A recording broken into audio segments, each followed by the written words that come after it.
You likely hear of these all the time. Stuff that people claim to have happened to them. Bits of weirdness that in the end means nothing at all. Just a random thing that never goes anywhere. I know I've heard more than my share of such stories over the years. I tell about something weird I heard, and everyone comes out with whatever weird unexplained thing they have. Usually they say it was a UFO or ghost or some such. I don't make such claims as what happened to me, but I thought I might write down this story as a record of a small event that happened to me a couple years ago. I was living in a town in Pennsylvania near the border by the Poconos. There was a park there, many parks really, all sat around a little driving tour one could take on all the covered bridges in the area. It spans over Easton, Allentown, and a bunch of little places. I like driving through this tour as many of the bridges are still in use today, and the views and parks were lovely. There was this one bridge, I think it was closer to Allentown, that people used to drive through. But a truck a few years before ruined the supports, and it could not handle more weight than walking traffic anymore.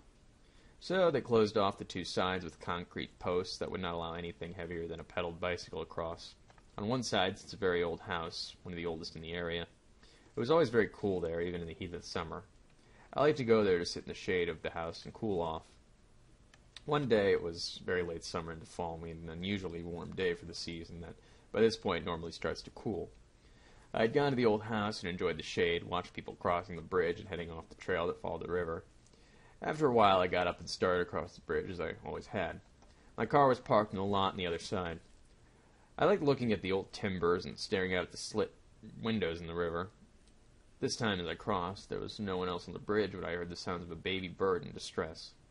It was very late in the season for baby birds, but I started looking out for the source of the sound. Going through the bridge, the sound grew louder.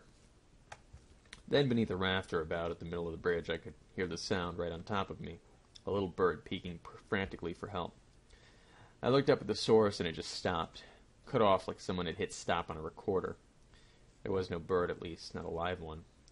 Nailed to the rafter was a small, mummified body of a sightless, featherless baby bird, nailed to the rafter by one rusty nail through its little wings. I ran across the other side, and at the gift shop I told the people about my grisly find. They were horrified and said it would be removed immediately. But the lady I had spoken to had also seemed very scared. To this day I still do not know why, but sometimes the cries of that little bird, I can still hear them, and I don't even live near that town anymore. Okay.